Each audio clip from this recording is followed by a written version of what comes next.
Welcome back to the Shifting Schools podcast. I'm your host, Jeff Udick. And if you are a first-time listener to the podcast, welcome. And you're in for a treat as we're in our summer-long mini-series on the power of play. I want you to think about the last time you truly played like a child without worries. Can you remember it? How did it make you feel? Keep that feeling in mind as we dive into today's episode, which is all about the power and importance of play in our lives as well as our educational systems. We're thrilled to be joined by Dr. Paul Davarsi, the CEO and co-founder of Goldbug Interactive.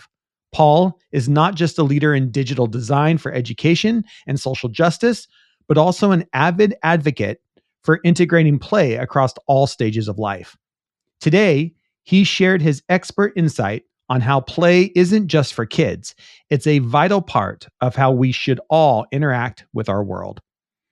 You'll want to listen closely as Paul busts common myths about play, discuss the cognitive and social benefits that play offers adults, and explores how varying our daily routines can enhance our sense of discovery and joy. It's a conversation that promises to change how you view your daily routine and the concept of play in learning environments. Paul is also the executive director of the Serious Play Conference and lectures at the University of Toronto. He has consulted with notable organizations such as Epic Games and UNESCO, and his work has been featured on platforms like NPR, CBC, and Edutopia.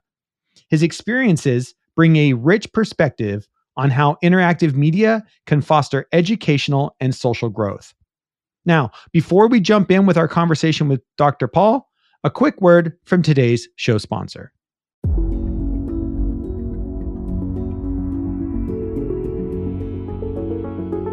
Discover the power of acknowledgement with Libra.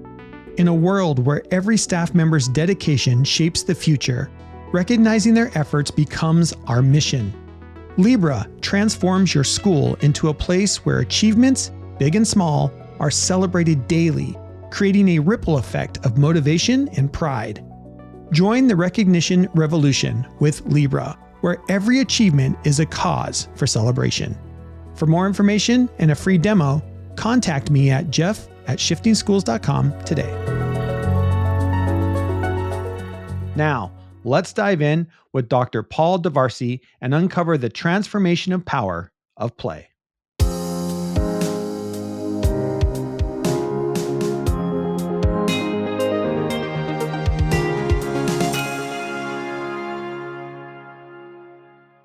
All right, welcome back to the podcast. Excited to be here with Paul talking more about the power of play. Paul, it's so great to have you. Thanks for taking time out of your busy schedule to meet with us today and talk about the power of play in education. Yeah, what a pleasure. Thank you so much for having me, and especially since we're going to be discussing something that I feel so strongly about. So the pleasure is entirely mine. Oh, thank you. Let's jump right in. We're trying to ask all of our interviewees for this mini series we're doing on the power of play. We're trying to ask them pretty much the same questions because everybody's coming from this from a little bit different angle, and it's such a cool kind of response. So the first question is, what is one myth about play that you seek to correct or to support people in understanding with the work you do through the Goldbug Interactive? Yeah, so that's an easy one, I think. And I'm glad I'm one of the first people. Yeah, you're one of the first. Yeah, that's great because then I get to answer this first because I'm sure a lot of my colleagues would go the same way. And that is that play is just for kids, right? Yeah. I think that's the low-hanging fruit is that increasingly I think there's an acceptance that play should be part of our lives throughout. It's a healthy undertaking. It's a healthy disposition towards life. And I feel that sometimes as we become adults, our sense of play in any number of ways becomes more constrained. And I think we have a lot to learn from children about what play is and the place that play has in our life. Oh, I love that. The research about play is very conclusive, like you said, not only for kids, but for us throughout our entire life. And it has huge benefits for us across our entire life spectrum. What would you like to see more awareness around when it comes to making play more accessible for everyone? I think that part of it is how we think about play. Right? Mm, Because all of these terms are very difficult to define. We could spend the whole podcast talking about how you define play and what sure. falls within the parameters of play. And it's the same for games. It's one of the trickiest things to define. And there's no conclusive definition of game. And definitions to some degree are important because when we think about adults playing, it's not necessarily that you're in a sandbox with a plastic bucket and shovel, right? Right. It's also having a playful attitude, having a sense of humor with life, being able, because there's a certain freedom implied Mm, by play that I think is part of the definition of play. There's a voluntary way of being in the world. And I think that once we start conceiving of play through a certain lens, we start seeing opportunities to improve our life through that, right? Breaking our routines is a form of play. One of my favorite examples is many of us, we're increasingly working at home, but if we yeah, have to go to work in the morning, that's right. chances are we're taking pretty much the same route every day or a very similar route, or we're taking the same bus or the same bus and train or whatever the case may be. And I think what happens is that routine becomes numbing after a while. Mm, You don't even remember it anymore because you're on automatic pilot. yeah. And you stop noticing things around you. You stop seeing because you're on the way to work. If I were to fly you to Venice, Italy tomorrow, you would be awake. You would be noticing everything, seeing everything, taking it all in because you're in travel mode. There's this kind of really interesting artist named Guy Debord from the 50s, 40s. He was a Dadaist. And so he has this whole thing called a derive. And what Mm, is a way to interact with your cities and your spaces that is playful, a playful engagement. So what he would do before going to work every morning is he created a deck of cards that had all kinds of routes and alternatives to get to work, not necessarily always the most efficient. yeah. And he would draw a random card in the morning, and then he would alternate his path to work. Mm, And I think that's an amazing example of how we can inject play in our lives even beyond childhood. And it's not just, it's ultimately healthy. It's ultimately mm, cognitively beneficial. But what we run into with play, especially with adults, is efficiency, because there's nothing wrong with being efficient. But I think the right. Industrial Revolution has instilled in us almost a mechanical kind of efficiency that goes beyond human levels of efficiency. Everything, the way that schools are structured, the way that Sure. workplaces are structured, it's all about optimization and efficiency. And that's always at the expense of play. And I Mm, think that I what love makes us that. uncomfortable about play is that we are geared from childhood, from the day that we start kindergarten, towards being efficient. So I think the Mm, challenge now is, how do we we don't want to be inefficient, right? We never want right. to be inefficient, but Right. how do we create new boundaries of efficiency in order to allow play into our lives? I love that. And it's so interesting that you say that because as I'm listening to you, I'm reflecting on with all of these new AI tools coming out, almost all of the messaging around it is how to be more efficient, how to be more efficient. This is going to make you do your job better and faster and be more efficient. And it's interesting. You're right. We're in this mindset. Librarians, meet MacEnvision, the future of library management. With a student-centered design, MacEnvision's intuitive interface and seamless navigation ensures that your students find the information they need quickly and effortlessly. Discover how MacEnvision can transform your school at macen.com/MacEnvision. With this transition we're having also for more and more of us working from home, Mhm. how much more important is it for play that we don't even get to take a different route to work? Like we get up, you shower, you have your routine, whatever it is, you go to your office, you're done in your office and you go back upstairs or you leave your office to your living room. And there's maybe even less opportunity in the day for physical movement and even getting out of your space that maybe we even had just a few years ago before these work at home movements. Are you seeing some of this? Is there any research on just how we can build this back in or what this is doing to us in a playful manner? My research is entirely anecdotal and Okay. centered on my own life. Okay. So, Yeah, that's great. I think that's where we're at right now with research. We're all So, trying to figure it out. yeah, and I think here's what I find. What I try to make time every day to go for walks, for runs, to go. But what's interesting is when I had a more 9 to 5 schedule, I felt that I was railroaded into times and schedules in a Mm, much more all encompassing way. Whereas now I have meetings that I have to, but I have more flexibility in how I manage my sure. day. And it's different for everybody, right? You may Right. have it really depends on what the demands are on you and where you have to be and how you're accountable. But I think ultimately it may end up being a healthier thing.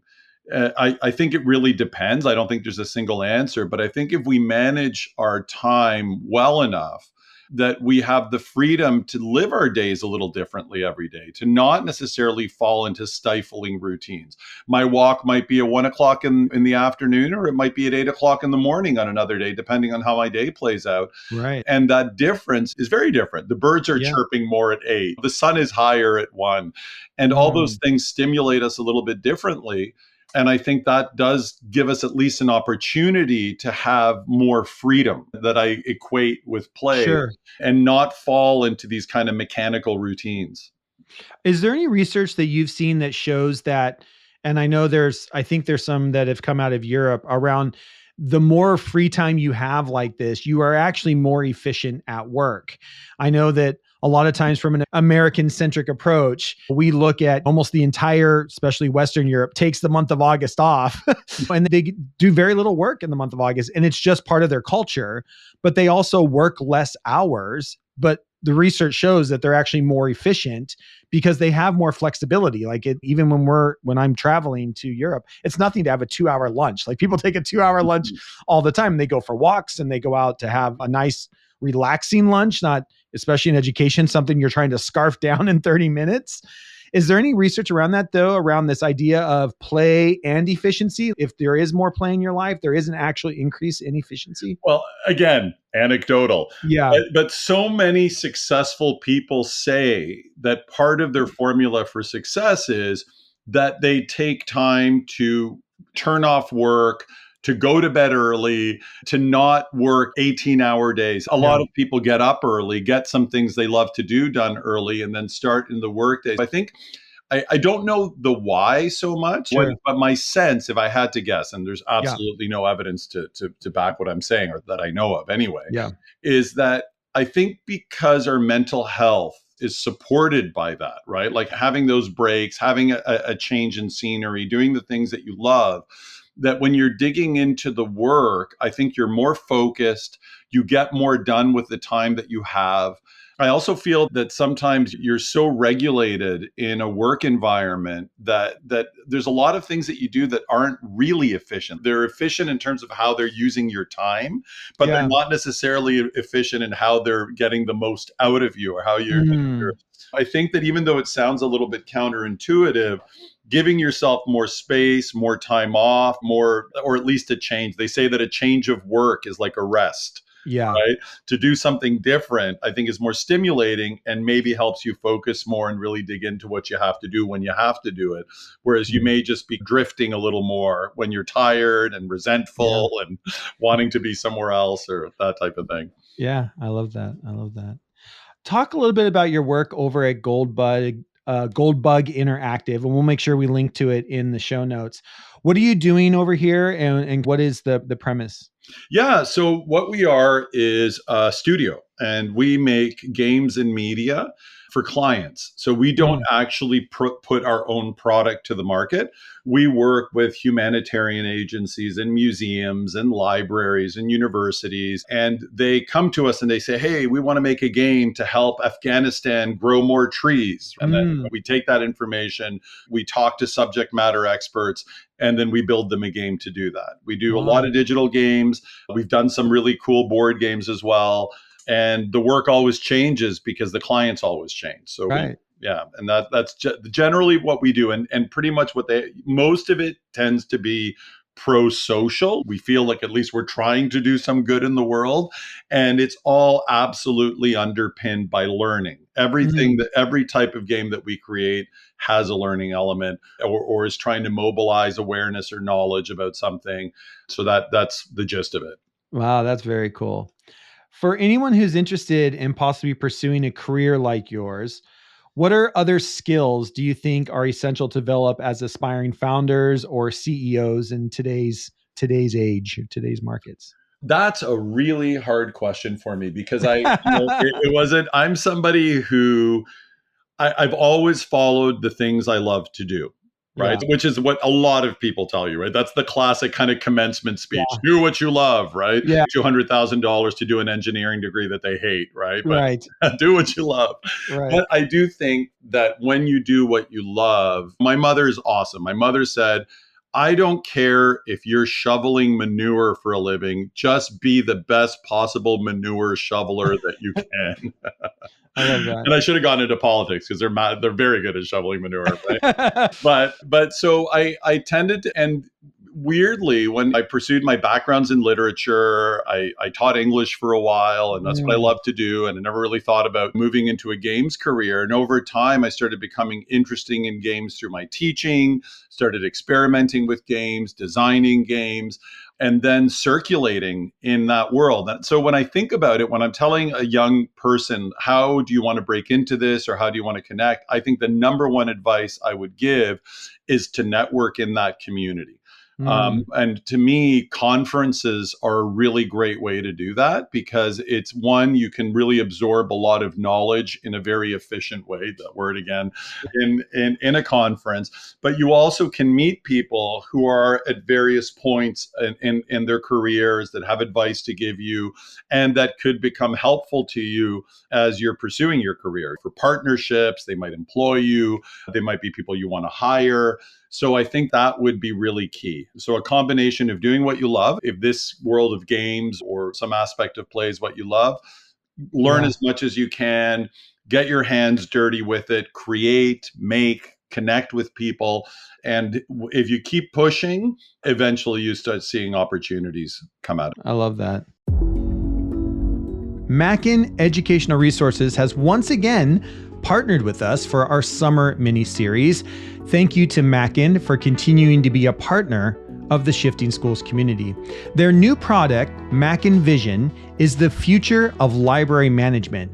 Created with your students' need at the forefront, Mackin Vision offers a user-friendly interface that simplifies navigation, making it easy for students to find what they need. This state-of-the-art system includes features like intuitive browsing, secure multi-level access, multimedia searching, and whole school rostering. Additionally, it has a teacher library portal, aggregated dashboard, live analytics, and centralized reporting. Mackin Vision is designed to streamline your school's library operations. Learn more about how Mackin Vision can benefit your school at mackin.com/MackinVision. Schedule your free demonstration and experience the future today. What is one piece of advice you have for listeners, knowing that the majority of our listeners are educators, they're going to be school coaches, school administrators? What's one piece of advice you have for those listening who are looking to better maybe embed this idea of play into their own daily lives or even into our classrooms? Like you said, I think one of the things we're trying to help and support with is I don't think you will find an educator that won't say play is important, but trying to bring that into a classroom environment that is so highly structured to be efficient. What do you have any advice? What are some things we can do as both as adults and then also as leaders of young children? First of all, it's a really tough battle because of what you were suggesting in that education is our education system is the child of the Industrial Revolution. There are few existing organizations or institutions that more faithfully follow the industrial template than education. And we talk systems really guide how we think and how we behave. And we talk the man, the system. And but there's a truth to that you can have the most a teacher who really wants to make a difference and really do something different. But it's very hard when you're still working with those schedules, you're working with all of these mandates, everything in the system has this massive momentum that takes you in a certain direction. Even basic things like kids are grouped according to their same age group. Right. That to Not us, according to interest. what's that? Not by interest, right? Not by By actual interest, age. Yeah. or even like what we've taken it to be so normal Yeah. that it's almost abnormal when kids start hanging out with, oh, he's too old for you, or what are you doing hanging out with 7-year-olds, like that kind of thing. But everything in our evolutionary history says that is a symptom of social health. When you have multi-generational interactions, everybody is seamlessly learning all the time because you're mentoring while being mentored. Every age group contributes a unique feature to the social group. But Right. what we do is by isolating those age groups, they become aberrations within that age group because they're not being tempered by all the other age groups for that complete package that evolution made us to work within. So Yeah. all of this to say that these structures that we take absolutely for granted are always eroding at the attempts that teachers have to implement stuff. But that doesn't Yeah. mean give up and Right. call it a day. I'm just saying I'm recognizing how Yeah. hard it is and the why it's so hard. Yeah. My most successful experiments as a teacher were when not just using games, and this is a big ask, but I'm putting it out there. It's the blue sky scenario. It's not just using games, but it's when I turned the entire class into a game. Because what that did was it hacked the system. All of a sudden, and it was something that I did under very special circumstances where there wasn't a lot of supervision. I got away with murder to do it. But what I saw without a doubt is it changes everything. It changes the dynamics of the students. It changes who you engage. Like the kid at the back of the class who's dying a slow death because he's miserable, all of a sudden becomes your liveliest participant, right? And what I also discovered is that productivity went up. So it wasn't even by creating a more playful, more dynamic environment that really challenged a lot of the conventions of industrial education. Everybody woke up. And it was a very different experience. But in a practical sense, that's not practical. That's saying this is what you should be aiming for. One, to just see and research how teachers have been using particularly game-based learning. If you start going down, because teachers learn best through practical models, right? Because there's a lot of talk in education, right? Yeah. And a lot of that talk doesn't translate into action or change. So what does translate into action or change is somebody who's proven that you can do something. Like I did it. I brought this video game in my classroom and look at what happened to my students. And there are tons of examples of that stuff in every subject. So if you look up physical education and game-based learning, science and game-based learning, English and game-based learning, you will find tons of examples, technical and non-technological, that'll give you guidance to do that. One of my favorite teaching books ever, and it's called What Video Games Have to Teach Us About Learning and Literacy by an author named James Paul G. And what's really powerful about that book is even if you completely hate video games or you don't play video games, like that's not part of your repertoire, you feel like you're fighting against video games because they are eroding at school, it's probably one of the best teaching books written. And video games are almost like a springboard to really think about best practices as a teacher.